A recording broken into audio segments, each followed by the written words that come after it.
আজকে আমরা যে প্র্যাকটিক্যালটা করব তার এম হচ্ছে measure resistance using Wheatstone bridge. এটা আমাদের হুইস্টন ব্রিজ।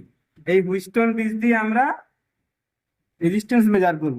কি ধরনের রেজিস্ট্যান্স মেজার করব? না, হুইস্টন ব্রিজ দিয়ে আমরা মিডিয়াম রেজিস্ট্যান্স মেজার করতে পারি।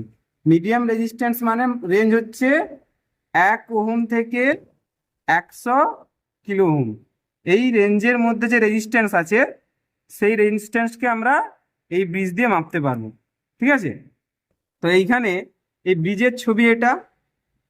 এই বাহুতে যদি পি রেজিস্ট্যান্স হয়, এই বাহুতে যদি কিউ রেজিস্ট্যান্স হয়, এটাতে আর আর এটাতে S, P Q R S. এই ব্রিজের চারটে আর্মে চারটে রেজিস্ট্যান্স আছে। এই চারটে রেজিস্ট্যান্সের মধ্যে আমরা আননোন রেজিস্ট্যান্স এই আর এটার মান বের করতে চাই। ঠিক আছে, পি কিউ আমাদের এখানে আছে, আর এসটা হচ্ছে ভ্যারিয়েবল রেজিস্ট্যান্স। তাহলে এই আননোন রেজিস্ট্যান্স আর এর মানটা আমরা বের করব কিভাবে? না, সেই আননোন রেজিস্ট্যান্স আরটা এইখানে কানেকশন করব। তাহলে আগে এইটা আমাকে বুঝতে হবে সার্কিটটা, যে এই আননোন রেজিস্ট্যান্সের মান কিভাবে বেরোবে। তাহলে এই ছবি দেখে কি মনে হচ্ছে? একটা ব্রিজ। এই ব্রিজে এ বি সি ডি এই চারটে পয়েন্টের মধ্যে এ আর সি পয়েন্টের মধ্যে একটা ভোল্টেজ সোর্স আছে, আর বি আর ডি পয়েন্টের মধ্যে একটা গ্যালভানোমিটার দিয়ে আছে। এইবার যখন এইখানে সাপ্লাই দেব, একটা কারেন্ট এইখানে যাবে আর একটা কারেন্ট এইখানে যাবে। তাহলে এইদিকে যদি কারেন্ট I1 যায়, এইদিকে ধরছি কারেন্ট যাবে I2। এবার আমি ধরে নিচ্ছি গ্যালভানোমিটারে কারেন্ট জিরো, মানে গ্যালভানোমিটারের ডিফ্লেকশন জিরো হবে। গ্যালভানোমিটারের ডিফ্লেকশন বা কারেন্ট জিরো মানে এই সার্কিটের মধ্যে যদি কারেন্টটাকে জিরো করতে হয়, তাহলে কন্ডিশন কি হতে হবে? না, এই যে পয়েন্ট আর এই পয়েন্ট, এই দুটো পয়েন্টের মধ্যে যে বিভব প্রভেদ, ভোল্টেজের যে ডিফারেন্স, সেটাকে সমান হতে হবে, বা ভোল্টেজের ডিফারেন্সটা জিরো হতে হবে।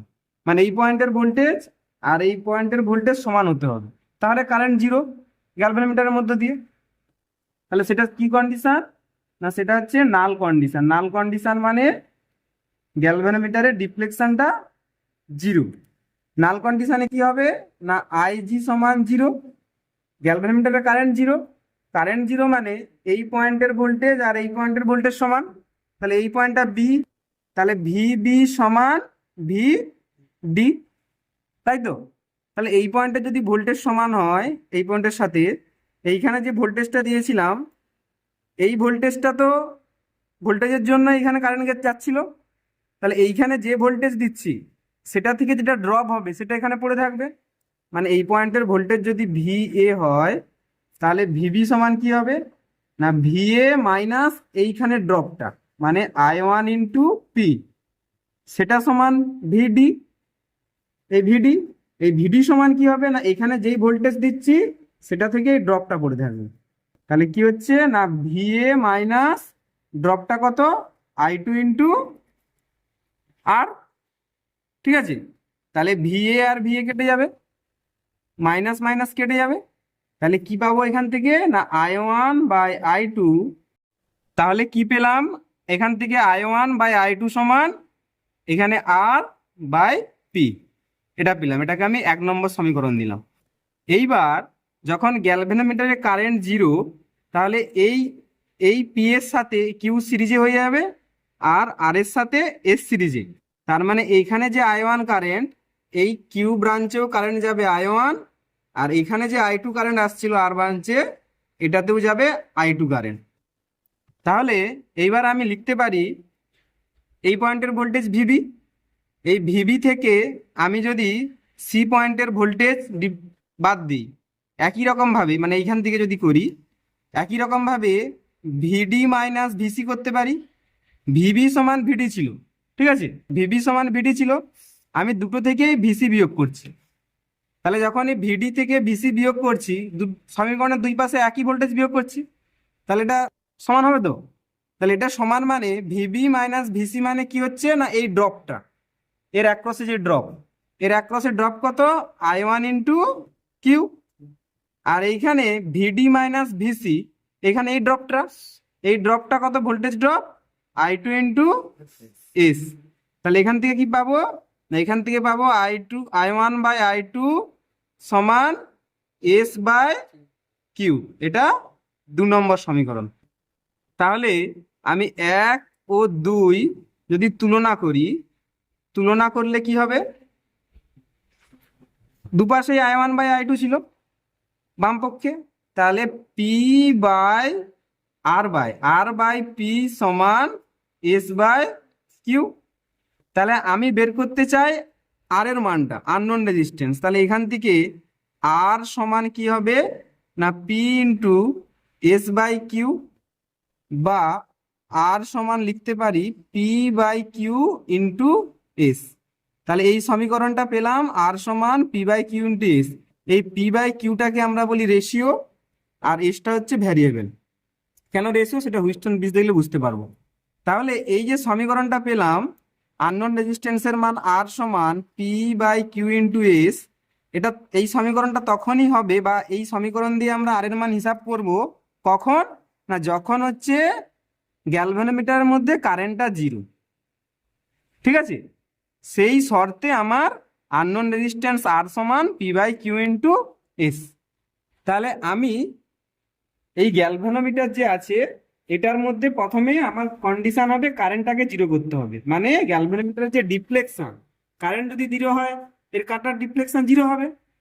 তাহলে কাঁটার ডিফ্লেকশনটাকে 0 করে দেখবো কখন 0 হচ্ছে। কিভাবে করব, না সেগুলো হচ্ছে আমাকে এগুলোকে S P by Q vary করে করতে হবে। যদি 0 হয় তাহলে সেই কন্ডিশনে আর এর মানটা বের করব P by Q into S. তাহলে এবার ব্রিজটা দেখি। ব্রিজে পি বাই কিউ হচ্ছে এটা রেশিও আর্ম, এটা পি বাই কিউ, এটা এই মানটা পি বাই কিউ একসাথে। আর এই যে চারটে 1 2 3 4, এই চারটে মিলে এস। এগুলোকে ভ্যারি করে করে যেগুলো হবে এস সেগুলো যোগ করতে হবে সবগুলো, সেটা এস এর মান। তাহলে এটা পাবো পি বাই কিউ, এটা পাবো এস, আর এটা হচ্ছে আননোন রেজিস্ট্যান্স আর এর মান বের করবো। তাহলে আর সমান পি বাই কিউ গুণিত যেটা এস হবে, এস এর যোগফলগুলো গুণ। তাহলে আমি একটা আননোন রেজিস্ট্যান্সকে এখানে লাগিয়ে দিয়েছি। আর এইবার আমি এইখানে সাপ্লাই দেব, ব্যাটারির সাহায্যে সাপ্লাই দিচ্ছি। তাহলে প্রথমে আমাদের মান বের করার জন্য লক্ষ্য হবে গ্যালভানোমিটারের ডিফ্লেকশন বা গ্যালভানোমিটারের কারেন্টটাকে 0 করা। তো আমি এখানে এই সুইচটা প্রেস করলে গ্যালভানোমিটারের মধ্য দিয়ে কারেন্ট যাবে, বা এই গ্যালভানোমিটারের যে সার্কিট, এখানে সাপ্লাই ভোল্টেজ যাবে। তো এইখানে আমি এই দুটো সুইচকে প্রেস করব। প্রেস করলে কি দেখছি, গ্যালভানোমিটারের ডিফ্লেকশন ডান দিকে হচ্ছে। তাহলে ডিফ্লেকশনটাকে 0 করার জন্য প্রথমে আমরা সিস্টেম হচ্ছে রেশিওটাকে ঠিক করবো। আর তাহলে প্রথমে রেশিওটা একটু বাড়ালে কি হচ্ছে দেখি, না সেম ডিফ্লেকশন হচ্ছে, আর একটু বাড়ালাম, সেম ডিফ্লেকশন, আরো বাড়ালাম, সেম, এটা একটু কমেছে, 100-তে দিলে আরো কমে যাচ্ছে। তাহলে 100-তে যখন দিচ্ছি কমে যাচ্ছে। এইবার এগুলোকে ভ্যারি করে করে এসটাকে ভ্যারি করব, এই চারটে মিলে এস। তাহলে এস এর প্রথমে 1000টাকে 1 বাড়াচ্ছি। এবার কি ডান দিক থেকে বাঁ দিকে চলে যাচ্ছে, আমার 0-তে কাঁটা আসতে হবে, ডিফ্লেকশনটা 0 হতে হবে। তাহলে এটা বেশি হয়ে যাচ্ছে। তাহলে আমি কি করব, রেশিওটাকে আরো কমাবো। ঠিক আছে, রেশিওটাকে আরো 1 ধাপ কমিয়ে দিই। তাহলে এবার ডান দিকে ডিফ্লেকশন ডান দিকে হচ্ছে। তাহলে এবার ডান দিকে হচ্ছে, এইবার এই 1000টাকে আবার বাড়াবো, 1000টাকে আবার যখন বাড়াবো আবার বাঁ দিকে হয়ে যাচ্ছে। তাহলে এটাকে 1-এ রাখবো, এবার এটাকে বাড়াবো। ঠিক আছে, এটাকে বাড়াই, 1 বাড়াই ডান দিকে, যেখান থেকে বাঁ দিকে হবে সেটাকে চেঞ্জ না করে পরটাকে চেঞ্জ করবো। এখনো ডান দিকে ডিফ্লেকশন হচ্ছে, হালকা হালকা ডান দিকে হচ্ছে, হালকা হচ্ছে, এবার প্রায় কাছাকাছি এসছে। তো এবার এগুলোকে একটু চেঞ্জ করি, মানে এগুলো আবার কম মান আছে, এগুলো 100 গুণ ছিল, 10 গুণ আছে, 10 গুণটা কি হচ্ছে দেখি, ডিফ্লেকশন প্রায় হচ্ছে না। একটু বাড়িয়ে দেখি কি হয়, প্রায় হচ্ছে না। যখন রেজিস্ট্যান্সটা অনেক বেশি হবে, মানে 10 20 30 কম বেশি হলো ডিফ্লেকশন, মানে 10 ওহম 20 ওহমের যদি পার্থক্য করি তাহলে ডিফ্লেকশনটা জিরোই দেখাবে। ঠিক আছে, তা আমি ধরে নিচ্ছি এই কন্ডিশনে পুরো জিরো, কারণ ডিফ্লেকশনটা পুরো জিরো। তাহলে এইবারে এই আননোন রেজিস্ট্যান্সের মানটা কিভাবে বের করব বা হিসাব করব দেখি। তাহলে ডিফ্লেকশন জিরো মানে ফর্মুলা হচ্ছে কি, ফর্মুলা হচ্ছে আর সমান P by Q into S. তাহলে এখানে পি বাই কিউ আমরা কত, পি বাই কিউর মানটা হচ্ছে এখানটায় 10, তাহলে পি বাই কিউ হচ্ছে 10। এবার এসটাকে বের করবো, এস এর মানটা হিসাব করবো। এস এস এখানে হাজারের ঘরে একটা ঘর আছে, তাহলে 1000 গুণিত 1 সমান 1000 ওহম। এইখানে 100 ঘরে কটা আছে, 5টা, তাহলে 100 গুণিত 5 সমান 500 ওহম। এখানে 10-এর ঘরে কটা আছে, 4টে, 10 4-এ 40 ওহম। আর এখানে 1-এর ঘরে মানে 1 গুণিত কটা আছে, 2টা, তাহলে 2 ওহম। তাহলে টোটাল এসটা কত, 1542। এটা হচ্ছে 1542 ওহম। তাহলে আননোন রেজিস্ট্যান্সের ফর্মুলা আর সমান P by Q into S. P by কিউর মান হচ্ছে 10 ইন্টু এস হচ্ছে 1542 ওহম। তাহলে এটা গুণ করলে কত হবে, 1542 ওহম। একক দশক শতক হাজার, তাহলে রেজিস্ট্যান্সটা কত, 15420 ওহম। তাহলে মিডিয়াম রেজিস্ট্যান্সের মান হচ্ছে 1 ওহম থেকে 100 কিলো ওহম। এটা 15 কিলো ওহম আছে বা 15.42 কিলো ওহম। ঠিক আছে, এটা মানে হচ্ছে 15.42 কিলো ওহম, 1000 দিয়ে ভাগ। তাহলে এইভাবে হুইস্টন ব্রিজ দিয়ে আমরা একটা আননোন রেজিস্ট্যান্সের মান নির্ণয় করতে পারবো।